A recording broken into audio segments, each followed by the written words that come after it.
I'm gonna do the slides. Hold up, wait. Baby, forgot again. Really? Don't do that. Do you want to tell me what that was out there today? Speak for yourself. What did I do? What didn't you do? I'm glad we're having this discussion right now because there is a lot of stuff that you should not do when you're RV living. No. We've been living in an RV for several years now, and we're about to tell you all the stuff you should not do when it comes to the RV life. We made a list for you guys, and we're about to give it to you. And if this is your first time to our channel, welcome to HappilyEverHanks. My name is Kyle. My name is Renee. And we're about to blow your minds with a new way of living called RV life. So stick with us because we have lots of good things coming your way and maybe some bad things that you don't want to do. Don't bother someone that is setting up their RV or taking down their RV. Okay, that's aggressive. Setting up an RV is serious business. And when you get out here and you're on the road and it's new to you, you're talking about new environments that could create dangerous situations. We're talking about distractions. So when you see Joe Schmo across the way that just pulled in and you're like, oh man, he's from Florida. I grew up in Florida. We're gonna go chit chat. It's hot. It's hot down there. There's a time and place to have these getting to know you conversations. And when somebody is setting up or taking down or disconnecting or connecting, it is really not a good time to be approaching people. Well, I like that disconnecting one because I saw you out there, but we'll get into that later. Oh, we'll get into it. Speak for yourself, which takes us into our next one. Don't walk through people's campsites.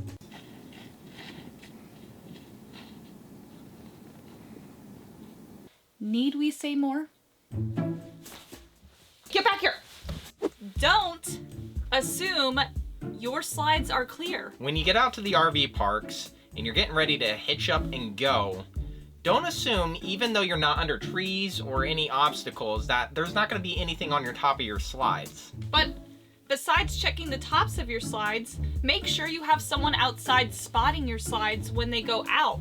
Don't assume everything's always clear because you did your measurements properly. Make it a habit to get up on top. Take the extra time, save yourself the extra stress, and check your slides.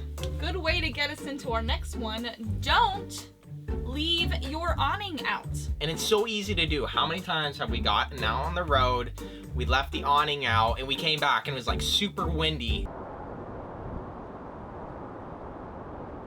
And man, the awnings they don't take a lot of force to actually do damage to them. They're like a parachute. Just take the extra precautions. If you do want to have your awning out, put it in after each time you use it. Yeah. Don't leave it out for the night. Don't leave it out overnight. The wind will just take it away. We're not in Kansas anymore, Dorothy. You know what? Follow me. We're gonna talk about some more do nots for camping. Here we go. Okay.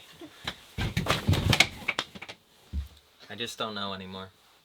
Before we move on, hello? We. Oh, did you make me a coffee? What was that back there, by the way? Can we not do that anymore? What was that? Could we not do that? Now that we are both here, if you guys feel like you're getting some valuable information related to RV living and you want to see some more, please don't forget to hit that subscribe button on the bottom right hand of your screen because we are bringing you more content and we want to be able to bring it to you in an entertaining way. And despite what we're actually going to talk about here in just a second, make sure you also hit that like button because it really helps to support us as a channel. But without further ado, do not trust strangers. Don't! Sometimes people will come out of the woodwork when you're in a bad situation or you're having a hard time backing your RV up, and they will give you advice. And a lot of times that advice is great. Yeah. But if they are giving you advice and you know that your truck is not going to be able to do that or your RV, keep a clear, objective mind. Don't listen to people if your gut is telling you not to do that. Because guess why? Why?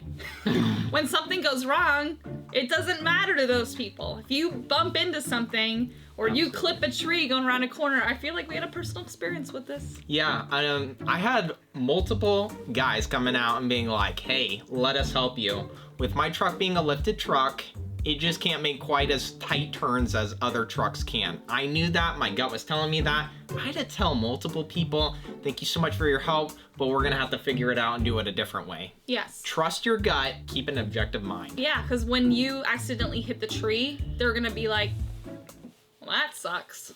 Have a nice day.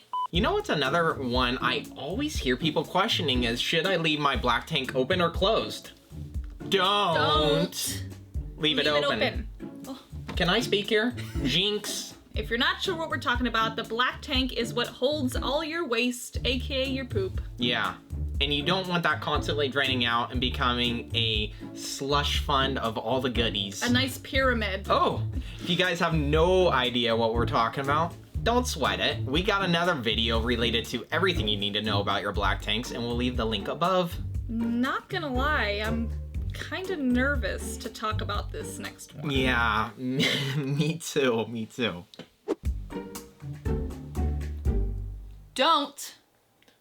Don't walk in between your truck or tow vehicle and the rig itself. Especially if you have a fifth wheel, don't be walking in and under that thing. I feel like we made a habit of this and we try to stop it all the time. Until Renee decided to try to stop the travel trailer the one time, it became like not coupled on the hitch ball. Yeah, it started rolling at her and then she was like, I will stop you. It's just not a good place to be. Yeah. The RV can disconnect from the tow vehicle and guess where it's gonna go? Right into you. Yeah, the wheels are chalk, but we all know crazier things have happened before, so don't make a habit of it. Just take the extra steps, make sure you have good spacing from your tow vehicle and your trailer, make sure everyone's at a safe distance.